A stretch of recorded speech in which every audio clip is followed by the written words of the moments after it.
Hello అండి, అందరూ బాగున్నారా? మేము బాగున్నామండి. మీరు కూడా బాగున్నారు అనుకుంటున్నాను.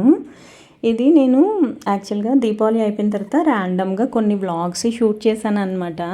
కానీ చాలా వ్లాగ్స్ పైలప్ అయిపోయినాయి కాబట్టి లేట్గా పోస్ట్ చేస్తున్నాను. ఆ లేట్గా పోస్ట్ చేసే వీడియోలోనే ఇది ర్యాండమ్ వ్లాగ్ అనమాట. మీకు కూడా నచ్చుతుంది అని అనుకుంటున్నాను. నేను ఏం చేస్తున్నానంటే రాత్రులు లోడ్ చేస్తున్నాను మిషన్. పొద్దున్నప్పుడు ఆన్ చేస్తున్నాను అనమాట. కొంచెం పొద్దున్న టైం సేవ్ అవుతుంది కదా అని చెప్పి. రాత్రి ఎందుకు లోడ్ చేస్తున్నాను అని అంటే ఎవ్రీ ఆల్టర్నేట్ డే వాష్ చేస్తున్నాం అనమాట గిన్నెలు. అందుకని చెప్పి రాత్రులు పెట్టుకున్నాం అనుకోండి, కొంచెం పొద్దున్నడికి మనకు అవసరం అయితే అప్పటికి కడిగేస్తుంది కదా అని చెప్పి ఇంక పొద్దున్నప్పుడు ఆన్ చేస్తున్నాను అనమాట. నేను ఆ వీడియోలో చెప్పాను కదండి, మనం టైం కూడా సెట్ చేసుకోవచ్చు అంట అని చెప్పి తను చెప్పారు కదా. కానీ ఎందుకో నేను చాలా వీడియోస్ చూస్తూ ఉంటాను కదా, ఎందుకులే అడ్వాన్స్గా మనము కరెంట్ స్విచ్ ఆన్ చేసి పెట్టుకోవడము అనే ఫీలింగ్లో ఉంటాను నేను. ఎందుకో గీజర్ వేస్తే కూడా నాకు అదే భయం వేస్తుంది. ఎందుకులే అని చెప్పి అడ్వాన్స్గా ముందరేసుకొని పెట్టుకోవడం ఎందుకు అని అనిపిస్తుంది. అందుకని నేను టైమింగ్ అలాంటివి అయితే సెట్ చేసి ఎప్పుడు ట్రై చేయలేదు ఇప్పుడు వరకు. నాకు తెలిసి ఇంక నేను ఎప్పుడు ట్రై చేయను. కరెంటు వాటిలతో కొంచెం జాగ్రత్తగా ఉండాలి కదా. మోరోవర్ మనకి ఇంట్లో ఫ్రిడ్జ్, ఇది గ్యాస్ కొంచెం దగ్గరగా ఉన్నాయి కదా, కొంచెం జాగ్రత్తగా ఉండాలి అని చెప్పి నేను టైం అయితే సెట్ చేయట్లేదు అనమాట. ఇక్కడ ఏం చేస్తున్నాను అని అంటే పైప్ ఉంటుంది కదండి, వేస్ట్ వాటర్ పైపు, అది కిందకు పడిపోతుంది అనమాట. అది కొంచెము తాడు పెట్టి కట్టాను, అది సింక్లోకి పెట్టాను అనమాట. ప్రెసెంట్ పైపు కొంచెం కార్పెంటింగ్ వర్క్ ఇవన్నీ కొంచెం చేయించాలి. ఇంకా కొన్ని రోజుల తర్వాత పిలిపిద్దాంలే కార్పెంటర్ని అని చెప్పి ప్రెసెంట్ అయితే సింక్లోకే పెడుతున్నాం అనమాట వేస్ట్ వాటర్ పైప్. ఇంకా ఇది యాక్చువల్గా ఎలక్ట్రీషియన్ వచ్చినప్పుడు ఏం చెప్పారంటే మనము ఇది కొంచెం ఎక్కువ పవర్ తీసుకుంటుందంట. అందుకని చెప్పి ఫ్రిడ్జ్ అలాగే ప్యూరిట్ కూడా ఉంది కదా, వాటర్ ప్యూరిఫైయర్, ఈ 2 స్విచ్లు ఆఫ్ చేసేసి అప్పుడు డిష్ వాషర్ది ఆన్ చేసుకోండి, ప్రాబ్లం ఉండకుండా ఉంటుంది అని అంటే ఇంకా అవి 2 ఆఫ్ చేసేసి ఇది ఆన్ చేస్తున్నాం అనమాట. ఇంట్లో ఉన్నప్పుడే కడుక్కోవాలి గిన్నెలు కూడా అని చెప్పి. సో పొద్దున్న కానీ సాయంత్రం కానీ ఆఫీస్ నుంచి వచ్చిన తర్వాత వెళ్ళే ముందర ఈ 2 టైంలోనే ఏదో ఒక టైంలో డిష్ వాషర్ని అయితే ఆన్ చేస్తున్నాం అనమాట. ఇప్పటి వరకు అయితే నా సజెషన్ 100కి 100 మార్క్స్ ప్రెసెంట్ అయితే ఇస్తున్నానండి. ఎందుకంటే ఇది 45 నుంచి 60 డిగ్రీస్ హాట్ వాటర్తో వాష్ చేస్తుంది. ప్లస్ గిన్నెల మీద మచ్చలు ఉండకుండా ఉంటాయి. ప్లస్ చాలా నీట్గా అనిపిస్తుంది, నాకు మంచిగా అనిపిస్తుంది. మనం ఏమన్నా నార్మల్గా మనం కూడా అంత నీట్గా కడుక్కోమేమో హ్యూమన్గా అని అనిపిస్తుంది అనమాట. సో చూడాలి తర్వాత ఎలా ఉంటుంది అనేది, నేను ఎలా యూస్ చేస్తాను ఏంటి అనేది కూడా నేను మీతో షేర్ చేస్తానండి. ఇంకా ఇది ఆన్ చేసేసి మన పనులు మనం చేసుకోవడమే. బియ్యం కడుగుతున్నాను. యాక్చువల్గా 2 డేస్కి ఒకసారి క్లీన్ చేస్తున్నాం కదా గిన్నెలు. ఎందుకో తెలియదు కానీ లాస్ట్ టైం మొన్న దీపావళికి పిల్లలు వచ్చినప్పుడు గిన్నెలు ఇందులో నుంచి తీసుకుని ఇందులో నుంచే వాడేసుకోవచ్చు, ఇంక లోపల సర్దుకోవడం ఎందుకు అని అన్నారు. నేను కూడా చేసేది ఇప్పుడు వరకు అదేనండి. గిన్నెలు అందులోనే ఉంచి అందులోనే వాడేసి మళ్ళీ రిటర్న్ అందులోనే పెట్టేస్తున్నట్టు అనిపిస్తుంది నాకు. సర్దుకోవడం అస్సలు లొంగట్లేదు నాకు. ఇది లేకముందర ఒక ప్రాబ్లము, ఉంటే ఒక ప్రాబ్లం లెక్క అనిపిస్తుంది అనమాట. జస్ట్ వంట చేయడం కోసము బియ్యం నానబెట్టేశాను. ఇంకా మిగతా పనులన్నీ చేసుకోవాలి కదా. పనమ్మాయి అయితే 7:15 నుంచి 7:30 మధ్యలో వస్తుందన్నమాట. ఇంకా తను వచ్చే లోపల మిగతా పనులన్నీ ఉంటాయి కదా, అవి చేస్తున్నా. వాకింగ్కి వెళ్ళాలని అనుకుంటున్నా కానీ ఏంటో టైం సెట్ అవ్వట్లేదు. టైం మేనేజ్మెంట్ చాలా ఇంపార్టెంట్ కదండి. ఒకప్పుడైతే 10,000 స్టెప్స్ కంపల్సరిగా వేయాలి అని చెప్పి డిసైడ్ అయ్యాను, అలాగే చేశాను. కానీ ఇప్పుడు అస్సలు అది సెట్ అవ్వట్లేదు.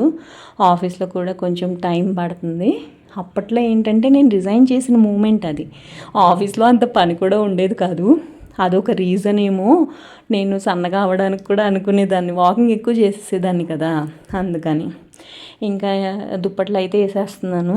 ఇంకా దాని తర్వాత బేసిక్గా ఇంట్లో పొద్దున్న నేను ఏదైతే క్లీన్ చేస్తానో ఆ క్లీనింగ్ అలాగే ఉంటుందండి. సాయంత్రం వరకు కాదు, రేపటి వరకు అలాగే ఉంటుంది. ఇంక సాయంత్రం వచ్చి నేను ఏదో పని చేయడము ఇలాంటివి ఏమీ చెయ్యను నేను. యాక్చువల్గా ఆఫీస్ నుంచి వచ్చిన తర్వాత, ఆఫీస్ నుంచి మనం టయర్డ్ అయిపోయి వస్తాము ట్రాఫిక్ జామ్లోను గట్టా. ఇంక ఇంటికి వచ్చాక నాకు ఏం చెయ్యాలి అని కూడా అనిపించదు. ఈ లైట్లు ఆల్మోస్ట్ ఒక 4-5 రోజులు అయి ఉంటుంది పెట్టి. ఇవి నేను పెట్టేటప్పుడు ఎంత కష్టపడ్డానో, తీసేటప్పుడు దానికి డబల్ కష్టపడ్డాను తెలుసండి. పెట్టేటప్పుడైతే వైరు చాలా పెద్దగా ఉంది కాబట్టి మెలికలు తిరిగిపోయి ముడి పడిపోయి అలాగ అయిపోయింది. తీసేటప్పుడు చెట్లకి గట్ట చుట్టేశాను కదా, అది చాలా కష్టపడి తీసానండి బాబు. ఎందుకు పెట్టానా అని అనిపించింది. కానీ నెక్స్ట్ ఇయర్ ఇలా కాదు, ప్రాపర్గా పెడదాము. దీపాలు ఉంటాయి కదా, ఆ దీపాల లైట్లు తెప్పించుకుందామా అని అనిపిస్తుంది. మీరేమంటారు? నెక్స్ట్ ఇయర్ దీపావళికి యాక్చువల్గా నేను ఎప్పుడైనా కానివ్వండి, మీషోలో ఆఫర్స్ ఉంటాయి కదా, అప్పుడు నేను స్టాండ్ ఉంటుంది, పద్మం ఉంటుంది, 3 ఉంటాయి, సెట్ ఆఫ్ 3. అది ఇత్తడి రంగులో ఉంటాయి కానీ అవి ఇత్తడి కాదు, తక్కువ రేటే ఉంటాయి. ఇంకా రేటు తగ్గుతుంది దీపావళి టైంకి తీసుకోవాలి అని 2 years నుంచి అనుకుంటున్నానండి. అది షో పీస్ లాగా ఉంటుంది అన్నమాట. ఇప్పటి వరకు తీసుకోలేదు తెలుసా దాన్ని. నెక్స్ట్ ఇయర్ కన్నా తీసుకోవాలి, చూస్తా. ఇదిగో ఇంక వైర్ అయితే తీస్తున్నా. ఈ వైరు ఎప్పుడో కొన్నాను, ఒక 4 years 5 years కరోనా టైంలో కొన్నాను. ఎందుకో దీపావళి అంటే భలే ఇష్టం నాకు, కొంచెం కలర్ఫుల్గా ఉంటుంది కదా అని చెప్పి ఇది కూడా తీసుకున్నాం అన్నమాట. అప్పట్లో 500 రూపీస్కి చాలా వచ్చినాయిలేండి. ఇదైతే చాలా పెద్ద వైరు. ఇంకా ఇది లోపల పెట్టేస్తాను. ఇంక దీంతో ఈ మధ్యకాలంలో పని లేదు. ఈరోజు బెండకాయ కూర వండుతున్నాను.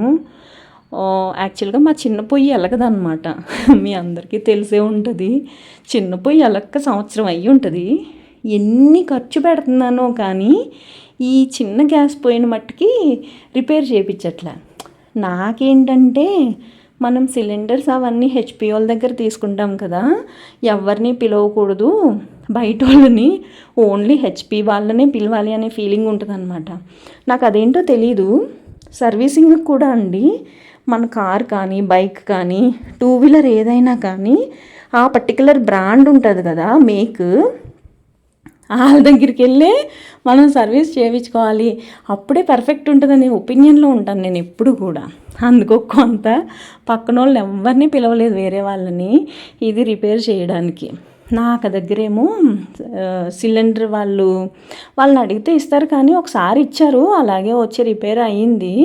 కాకపోతే నాకు ఒళ్ళొంగట్ల, సిలిండర్ వాళ్ళు వచ్చినప్పుడు నేనున్నప్పుడు వాళ్ళు రారు. హెచ్పి కన్నా కాల్ చేసి అడగాలి. ఇంకా ఇది ఒకటి రిపేర్ చేయించేస్తే ఇంకా ఇప్పట్లో ఏ వస్తువు కొనే పనే లేదు.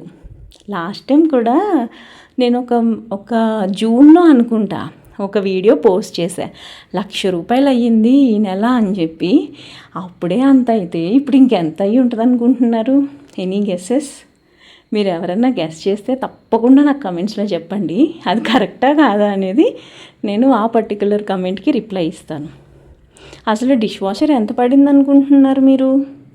అది కూడా చెప్పండి. సో ఇదన్నమాట, నాకు ఇష్టమైన బ్రాండ్ డిష్ వాషర్ కొన్నాను. అది నాకు కావాలని తీసుకున్నాను అనమాట. బాష్ అనేది కొంచెం మంచి బ్రాండ్ కదా, అందుకని చెప్పి. కానీ ఎవరైతే మనకి ఇన్స్టాల్ చేయడానికి వచ్చాడో తను బాగా సజెస్ట్ చేశాడు. ఏంటంటే, దానికి ఒక పెట్టి ఉంటుంది కదా, అట్ట పెట్టి, అది పాడేయకండి, ఒక 4-5 days ఉంచుకోండి, ఏమన్నా ప్రాబ్లం వస్తే రిటర్న్ ఇవ్వడానికి ఎక్స్చేంజ్ ఇవ్వడానికి ఉంటుంది కదా అని అంటే పైకి పట్టుకెళ్ళి పెట్టాను. ఆ తర్వాత మా వాచ్మెన్ తీసుకొచ్చేసాడు, సెకండరీ లేండి. ఏదైతే నేను మొన్న గిన్నెలు చూపించాను కదా, ఆ గిన్నెలు కూడా వాడడం స్టార్ట్ చేసేసానండి. ఎందుకంటే పాతవి ఏమీ లేవు కదా, అందుకని చెప్పి అన్నీ కొత్త గిన్నెలే వాడేస్తున్నాము. కానీ ఇంకా కొన్ని కుక్కరు అలాంటిది ఏదన్నా చిన్న కుక్కర్ తీసుకోవాలి అని అనుకుంటున్నాను. అది కూడా తీసుకుంటే ట్రైప్లైలోనే తీసుకుంటాను. లేదు అని అంటే స్టీల్లో తీసేసుకుంటాను. ఇంకా ఈసారి పీజియన్లో తీసుకుంటాను, ఎందుకంటే మా ఇంటి దగ్గర పీజియన్ అండ్ ప్రెస్టీజ్ మా ఊర్లోనే ఉన్నాయన్నమాట, ఎక్కడికి వెళ్ళాల్సిన అవసరం లేదు. ఈసారి ఆన్లైన్లో కంపేర్ చేసి ఆన్లైన్లో బాగుంటే ఆన్లైన్లో, ఆఫ్లైన్లో తక్కువకి వస్తే ఆఫ్లైన్లో తీసుకుందామని అనుకుంటున్నా. పీజియన్ ఉండేది, కాకపోతే అది అల్యూమినియం ఉండేది, అది ఎక్స్చేంజ్ ఇచ్చేసాను. అది బాగానే ఉండేదిలేండి కుక్కరు, కానీ ట్రైప్లై అయితే కొంచెం బరువు ఎక్కువ ఉంటుంది. తీసుకుంటే ఈసారి మోస్ట్లీ స్టీల్లోనే తీసుకుంటాను, జనరల్ నార్మల్ స్టీల్లో. మాడిపోతాయి అన్నది ఒక భయం అండి బాబు, స్టీల్ కుక్కర్లో గిన్నెలు ఏదైనా కొంచెం జాగ్రత్తగా వండుకోవాలి. సరేలేండి, ఇవాళ వీడియో అయితే ఇదే. నచ్చిందా? నచ్చితే తప్పకుండా నా ఛానల్కి సబ్స్క్రైబ్ చేసి సపోర్ట్ చేయండి. ఇంకొక వీడియోతో కలుస్తానే. బాయ్ అండి.